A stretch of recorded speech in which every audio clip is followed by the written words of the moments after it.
किसी भी चीज को समझने के लिए सबसे पहले मन को शांत रखना चाहिए और फिर काम पर ध्यान केंद्रित करना चाहिए, क्योंकि हम मन में प्रश्न खोजते हैं और वास्तविक मन में उत्तर देकर बैठते हैं। मन को शांत रखने के लिए श्री कृष्ण ने दो बातें बताई हैं। भगवान श्री कृष्ण भगवत गीता में कहते हैं, चिंता करना मन का स्वभाव है। ऐसा हमारा मन महसूस करता है। यदि वह विभिन्न चीजों के बारे में सोचता रहता है तो यह हमें हमारी दिशा में आने वाली हर परेशानी और असुविधा से बचाएगा।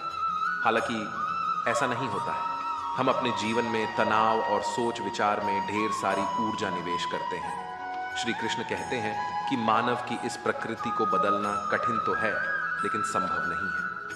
ठीक है, तो इस समय मुझे एक बात बताएं, क्या आप किसी भी समय कौवे से कह सकते हैं कि वो कांव कांव की आवाज ना निकाले? या दूसरी ओर, क्या आप किसी भी समय मेंढक से कह सकते हैं कि जब वह पानी देखे तो ऊंचा ना उछले?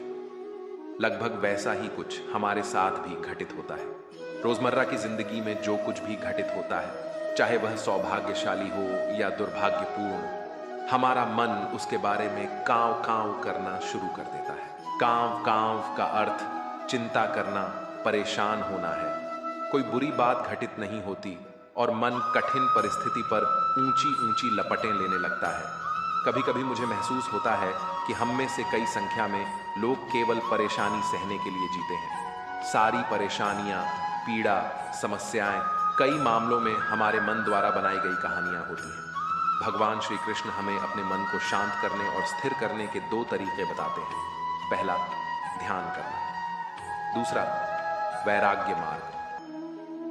अब ध्यान या मेडिटेशन शब्द सुनते ही आप में से बहुत से लोग कहेंगे कि हम आंखें बंद करके सांसें अंदर और बाहर नहीं ले सकते। यहीं पर हम सब गलतियां करते हैं। मेडिटेशन या ध्यान का मतलब केवल आंखें बंद करके बैठना नहीं है। मेडिटेशन या ध्यान का अर्थ है किसी चीज पर ध्यान केंद्रित करना और उसे हटने न देना। अगर आप रोटी बना रहे हैं तो केवल उसी चीज पर ध्यान दीजिए। अगर आप म्यूजिक सुन रहे हैं तो अपना पूरा ध्यान म्यूजिक सुने पर लगाएं।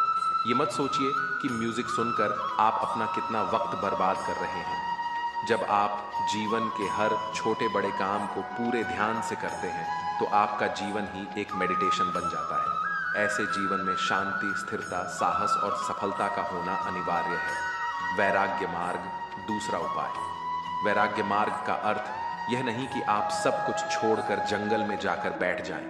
वैराग्य मार्ग का सच्चा अर्थ है कि आप जो भी काम कर रहे हैं उसका क्या नतीजा या रिजल्ट आएगा उसकी चिंता ना करें। जैसे अगर आपने कोई इंटरव्यू दिया, आप ये कर सकते हैं कि पूरे मन से तैयारी करें और अपना बेस्ट देकर आ जाएं। वह नौकरी मिलना या ना मिलना आपके हाथ में नहीं है। इस नतीजे के पीछे अलग अलग चीजें हैं जो आपके बिल्कुल कंट्रोल में नहीं।